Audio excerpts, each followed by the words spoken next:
Hi guys, so here we are with some more Orcs, and yeah, you might recognise these ones. They are from Mr. Modulorc, and well, this is someone I go to for lots of the Orcs that I print off, just because there's a huge variety of them. They're awesome looking, and the bit I love most about these ones is they're modular. So you print off their heads, body parts, arms, weapons, all the rest of it separately, and then yeah, put it all together.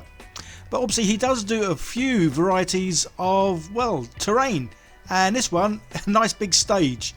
As you can see, it fits all perfectly on my Uniformation GK2.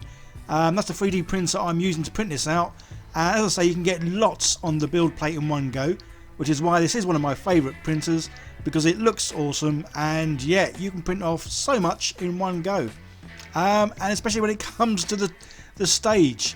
Yeah, a normal printer, or normal size printer, you're looking at least, I don't know, 3, maybe 4 sort of print runs.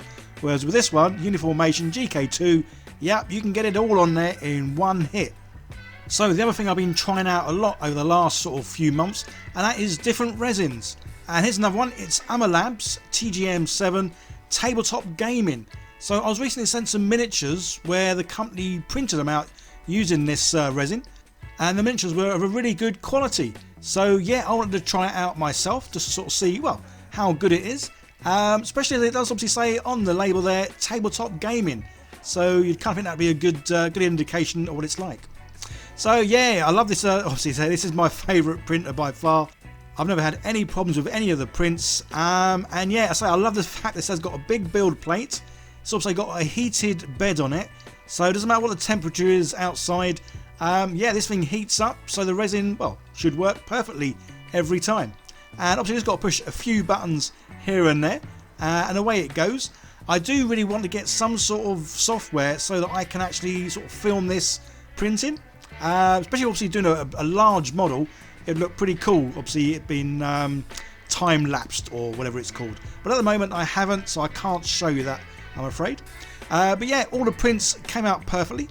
And the other thing I love about the Uniformation is you can also get their wash and cure station. Yeah, again, lovely looking bits of kit, work extremely well. Obviously a large basket there to get big pieces in to wash obviously all the resin off. And then yeah, then the curing thing here, which obviously simulates the sun.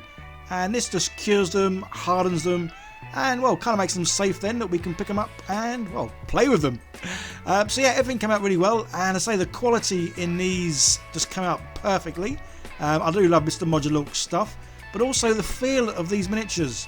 It's hard to describe what the feeling is, but they just feel more like toys, which is really good. And this is the bit I absolutely love.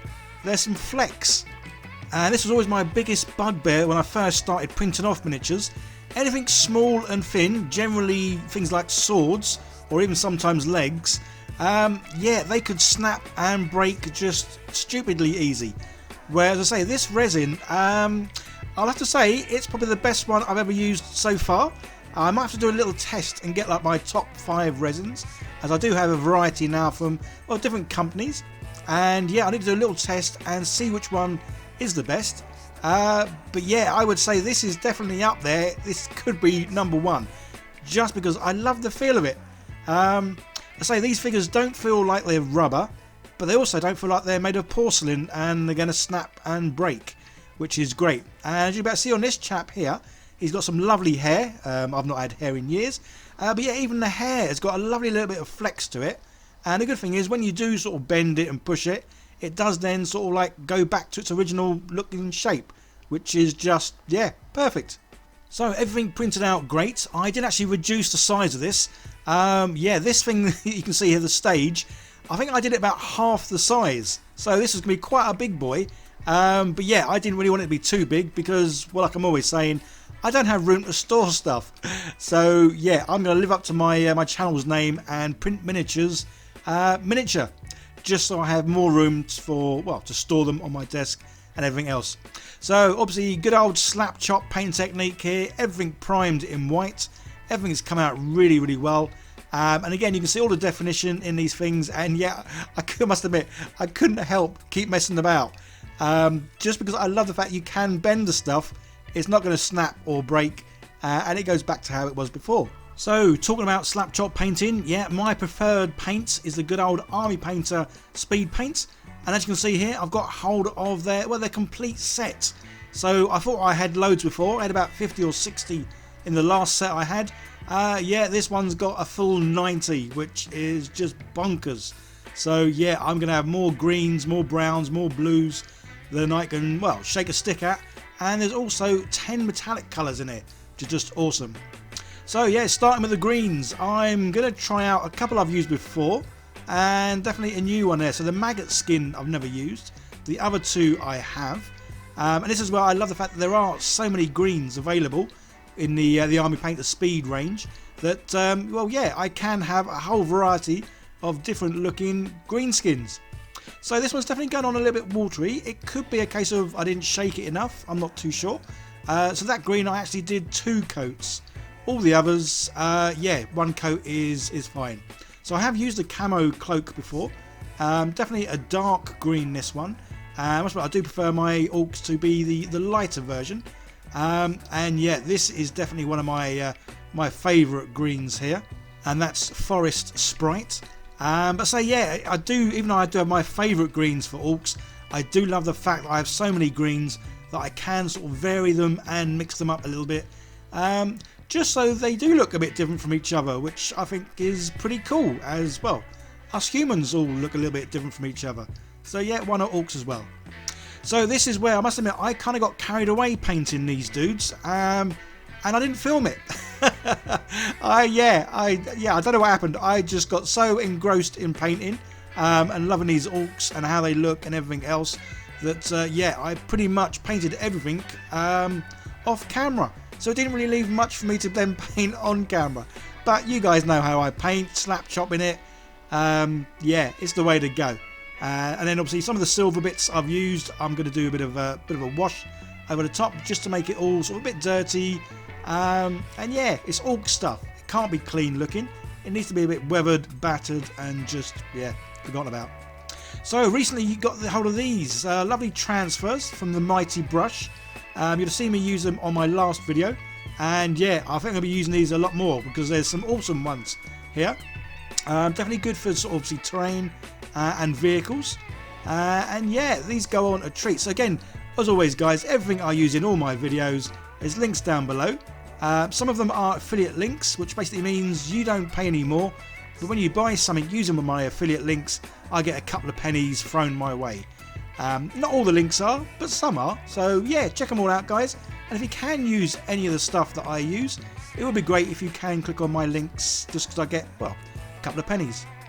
So transfers, yeah, I'm relatively new to these. I have used them a little bit in the past, but not too much. And yeah, these small ones can be a little bit tricky when the edge or the corner folded over. Yeah, so I messed about quite a bit here, but got there in the end. And as I say, these are some lovely looking transfers, quite a whole variety of them as well. So yeah, I will be using transfers, yeah, a lot more from now on. And there we go, as always, good old slap chop paint technique. Yeah, it's speedy, it's fast, it gives results that I just love. And yeah, say Mr. Modulork, I love his stuff. You'll have seen me do quite a variety of videos with, well, funny enough, orcs. And yeah, I do get a lot from him just because, say, they are awesome. And I do love the fact you can swap heads, body parts, weapons and all that around, which is just pretty cool. So yeah, for this rock stage, I wanted to add some lights, and I recently got hold of these ones. And yeah, they're all different colours. Obviously, it's a bit difficult to see. For some reason, they get the old lens flare on my, well, I'm using an old phone to video with. But yeah, it's all different colours. And yeah, you can have them flashing, which is just pretty awesome. The only thing I didn't like is the fact that these are very well spaced out. And yeah, I kind of want them near each other, which is why all I've done is just sort of folded them up on themselves, just so the bulbs are near each other. And then you've got obviously this long endy little bit, but you'll see what I do with that in just a minute. And yeah, this way obviously I get all the LEDs nice and close together, so it does look obviously, well, a lot better, a lot brighter. So the LEDs I've glued down, and all these little bits that are just sort of like hanging up in the air, just folded them round all the well, the sort of metal framework of the stage. And yeah, they can obviously blend in really well because obviously you're going to have lots of lights and electrical stuff at the top. And this is how it came out. And obviously you saw the video at the very beginning. Absolutely love how it looks. Obviously used a bit of a smoke machine to get my initial effects at the very beginning. But yeah, this thing, I just love how it looks. I should have done something better with the battery pack.